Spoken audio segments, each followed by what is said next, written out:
Bienvenidos al programa número 100 de Economía en Breve, donde comentamos lo más relevante de la marcha de la economía. Desafortunadamente, para celebrar nuestro programa número 100, tenemos malas noticias para la economía mexicana, ya que ocurrió lo que parecía impensable. El presidente electo anunció que había decidido obedecer el mandato de la ciudadanía expresado en la consulta para cancelar la construcción del nuevo aeropuerto en Texcoco y proceder con el incipiente proyecto de Santa Lucía. Comentó que la decisión de los ciudadanos es racional, democrática y eficaz, y que con esta decisión inteligente y sabia de los ciudadanos se ahorrarán 100,000 millones de pesos y hace el compromiso de tener resuelto el problema en definitiva en 3 años. En la parte medular de su mensaje político, dijo que el nuevo gobierno no va a estar al servicio de una minoría, que va a prevalecer lo que convenga a la nación, les guste o no les guste. Se refirió al ambiente de zozobra y a los mercados financieros y preguntó: imagínense al Estado mexicano, un Estado democrático de derecho, porque a eso aspiramos, supeditado a los mercados financieros. Y en la parte culminante de su mensaje preguntó: ¿quién manda? ¿No es el pueblo? ¿No son los ciudadanos? ¿No es eso la democracia? Ese es el cambio. Antes de comentar la decisión y los mensajes, vale la pena ver la reacción inmediata de los mercados financieros, comenzando con el tipo de cambio, que el lunes del anuncio se depreció 3.56% y terminó la semana hasta el jueves con una pérdida de 4.21%. La Bolsa Mexicana de Valores perdió el lunes 4.2% como consecuencia del anuncio y terminó la semana con una pérdida más modesta de 0.78%, ya que el miércoles y el jueves se recuperó un poco. Por cierto, los mercados accionarios del mundo subieron 2.41% en la semana, impulsados por la expectativa de que la guerra comercial con Estados Unidos podría llegar pronto a su fin, además de que en las semanas previas habían registrado caídas considerables. La tasa de interés de los bonos M del gobierno mexicano a 10 años aquí en la línea verde aumentaron casi 40 puntos base luego del anuncio de la cancelación del aeropuerto y luego siguieron subiendo, alcanzando por momentos niveles por arriba del 9%. En esta siguiente gráfica de más largo plazo puede verse lo abrupto del incremento que llevó a la tasa a niveles no vistos desde el 2009. En otras reacciones, el Consejo Coordinador Empresarial en pleno comentó que la decisión envía un grave mensaje de incertidumbre a los mercados internacionales, a los inversionistas y a todos los ciudadanos al incumplir los compromisos del Estado mexicano y quebrar el marco jurídico vigente. El mensaje que se da es que no hay confianza de que los contratos firmados se cumplan y que los proyectos transeccionales no tienen ninguna certeza de ser terminados. Las calificadoras Fitch Ratings y HR Ratings cambiaron la perspectiva de la deuda soberana del país de estable a negativa, y la agencia Moody's mantuvo su perspectiva sin cambio, pero no sin advertir antes que la decisión manda una señal de incertidumbre. Miren, no hay forma de encontrarle alguna lógica económica o financiera a la decisión de cancelar la obra de infraestructura más importante del país, ya con un más del 30% de avance, y en la que muchos inversionistas nacionales y extranjeros apostaron sus recursos. No veo cómo se pueda concluir que se ahorrará dinero sin tener un proyecto alternativo concreto y detallado, y más bien parece ser que será un gran despilfarro de recursos públicos. La decisión es eminentemente política y muchos analistas lo han interpretado como un manotazo en la mesa, tratando de explicar que el problema que AMLO quiere corregir de fondo es el de la corrupción alrededor del proyecto del lago de Texcoco, pero sí que tampoco hayan presentado pruebas. Preocupa que López Obrador trate de asociar lo que llamó un ambiente de zozobra o miedo a los mercados financieros, o la relación que trató de dibujar de supeditación del Estado mexicano a los mercados financieros, como si los mercados financieros dictaran lo que el Estado puede hacer. Los mercados financieros, que son simplemente personas, ahorradores que buscan un destino productivo para invertir e inversionistas que buscan el ahorro para financiar sus proyectos productivos, no dictan lo que el gobierno debe hacer, pero sí son muy sensibles a lo que el gobierno dice y hace y reaccionan en consecuencia. Si se construye confianza a base de buenas decisiones repetidas en el tiempo, los mercados financieros reaccionan de forma positiva, asociando una alta certidumbre con premios de riesgo menores, lo que permite tener tasas de interés bajas y estables, lo que es bueno para la economía. Pero si se toman malas decisiones que generan incertidumbre y destruyen la confianza, entonces los mercados financieros perciben mayor riesgo, reaccionan de forma negativa generando volatilidad y altas tasas de interés, lo que es malo para la economía.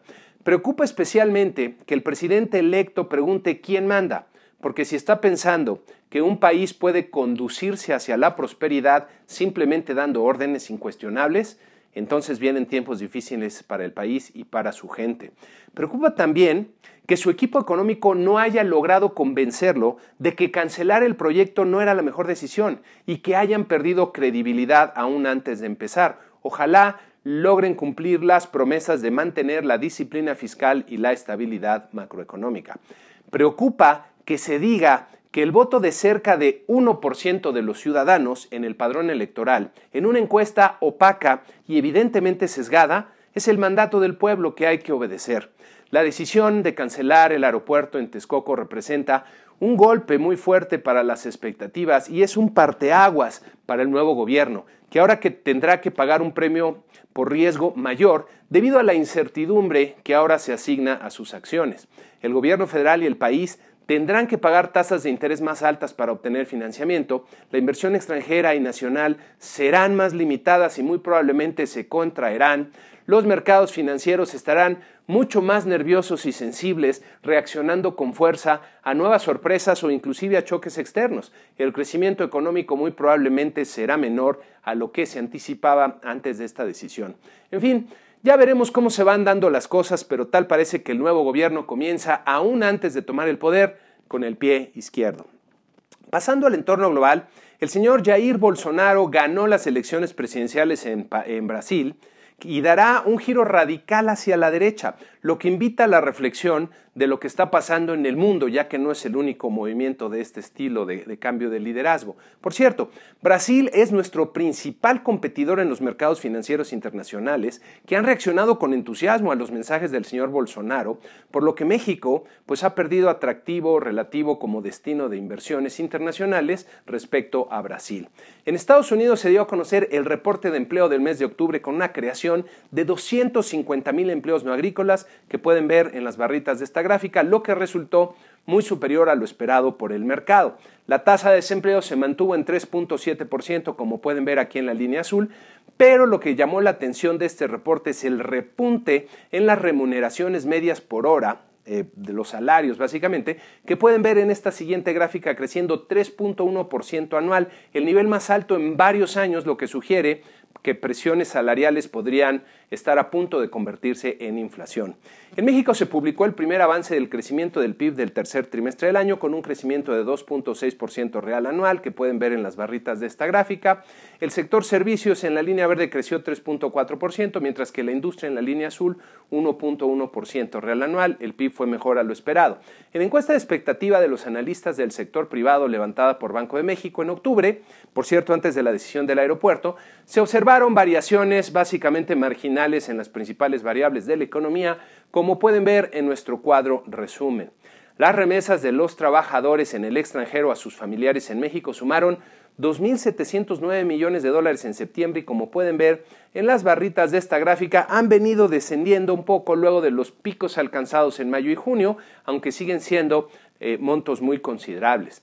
Las finanzas públicas presentaron en septiembre un déficit de 80.179 millones de pesos, con lo que se acumula un déficit de 311.000 millones de pesos en lo que va del año.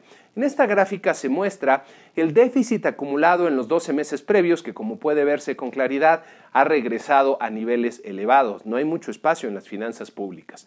Por último, la actividad financiera se desaceleró en el mes de septiembre, como puede verse en esta gráfica, con la captación creciendo 3.5% real anual, mientras que el financiamiento al sector privado creció 5.4% real anual.